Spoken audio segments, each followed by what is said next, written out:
1987 Chevrolet K10 Silverado, throttle body injected 350 AC. Let's take it for a test drive.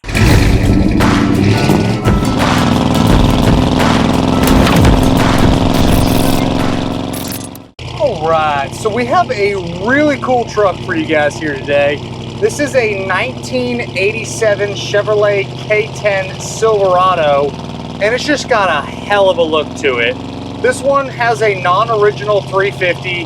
This was originally a 305 truck, but it has a throttle body injected 350 in it now. Definitely not a race truck by any means, but it's got enough power to pull you down the road, cruise well at 60, 65, even 70 miles an hour if you want to. Backed by a turbo 400 3-speed automatic transmission. Again, a really good cruising truck. I'll say down low, it's not off of initial acceleration, it's not a very high performing 350. It has a good highway gear in it, so that gives you a little bit more top end speed out on the highway. But down low, you're definitely not shredding any tires. It just takes a little bit to get up to speed. Obviously with a big tire like this and lifted, that's pretty notorious for just a stock style little 350. AC's been converted to R134A, blows nice and cold. Heat also works. And as you can see, for a lifted truck, it cruises down the road really well. We're doing 60 miles an hour, 62, 63, and it's very, very comfortable. Power steering, power front disc brakes, New Process 208C transfer case, automatic locking hubs for the 4x4 system. So all your standard equipment for the K10s. This one still retains the original SPID decal in the glove box, and this one is also a clean Carfax. So the truck is reading 27,000 miles. I believe it to be 127,000 actual miles, so it's a good mileage truck. And again, really, really fun cruising truck, and it gets a hell of a lot of looks going down the road. These square bodies are some of the best looking trucks if you ask me. This one has the right stance, the right wheel and tire combo, and just looks killer. On the interior, you have a stock blue interior, but obviously it's got bucket seats in it now. They look to be out of like a Blazer, along with the center console, because these trucks would have never had buckets in them. It would have been a bench seat truck originally, and it was a factory blue interior truck, so they kept that. It looks really clean in here, painted cab, visors. It does have a dash cap on it, but the dash cap's kind of cracked over here on the side. I would personally just buy a new dash pad, and that would really enhance the interior. You do have tilt, factory gauges, factory lower dash other than the aftermarket Sony stereo, and you do have a amplifier mounted behind the seats over here. This is a manual window, manual lock truck, which I prefer. I'm one of those weird guys that doesn't like to mess with the electronics of the 80s stuff, so the manual windows, manual locks do work correctly, and just a very comfortable interior. You have a little bit of wear over on the edge of the driver's seat from getting in and out on the piping, and then on the bezel here on the to the left of the speedometer, there's like a little crack in the bezel. So some age things, but you will see photos of all that stuff in my additional informations tab on the website pcclassiccars.com. Doesn't work section on this one. There's a few small things that don't work. The voltage gauge is kind of bouncing around a little bit. The driver's side fuel tank, because it is a dual fuel tank truck, the driver's side one is not set up. It only works off the passenger one. The washer fluid sprayers, the cruise control, and then the fuel gauge works, but it kind of moves around a little bit. So if you check out the additional information tab, you'll see the doesn't work section on there, so you guys can see all the things that work and then the couple little ones that do not.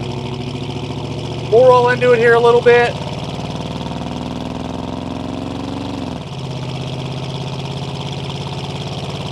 Again, not a crazy high horsepower setup, but it cruises down the road nice.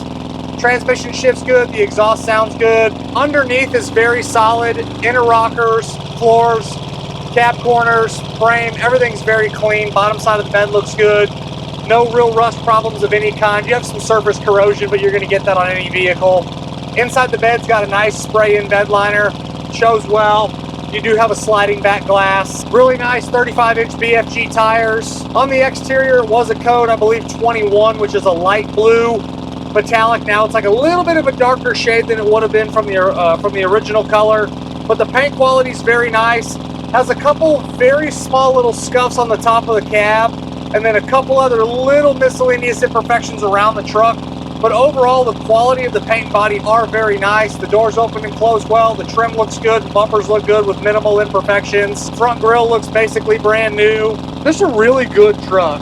Forgot to mention on the interior, you have a nice set of floor mats. Carpet looks good. Standard floor shifter down there for 2 high, 4 high, neutral, and 4 low. Steering wheel is off center a little bit going down the road, but it doesn't inhibit your ability to drive the truck.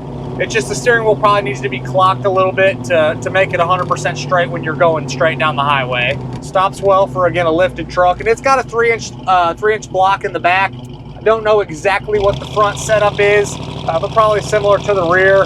You got a steering stabilizer on there, sway bar, so it really helps with the drivability for a lifted square body.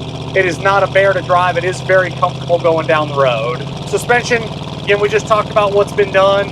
It is a very comfortable truck. It doesn't beat you to death going down the road. Sometimes you get in these lifted pickups and it's just not fun to drive. This one falls into the category of being very comfortable. It almost even has a stock ride feel to it, even though it does have a big set of wheels and tires and a lift on it.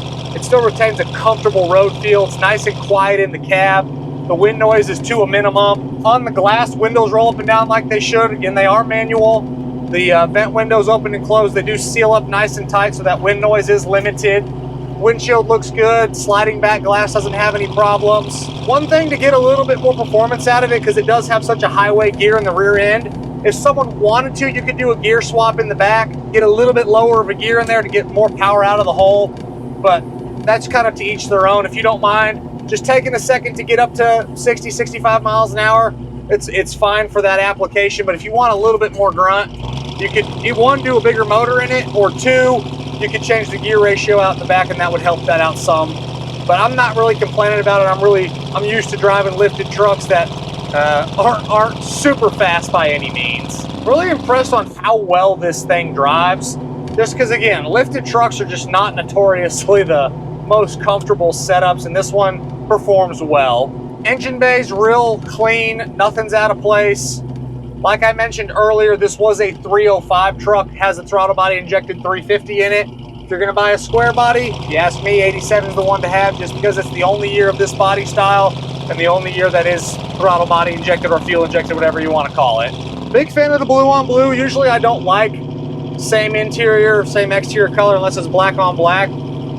Seems like I get a lot of red on red vehicles, a lot of blue on blue, a lot of green on green if it's the old stuff.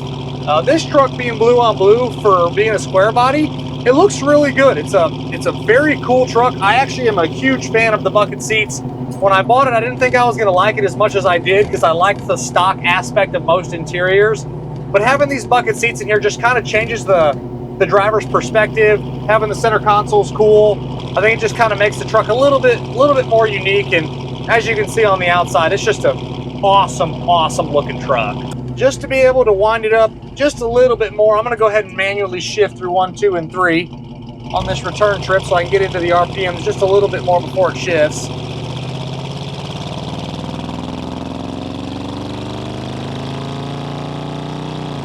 There's second.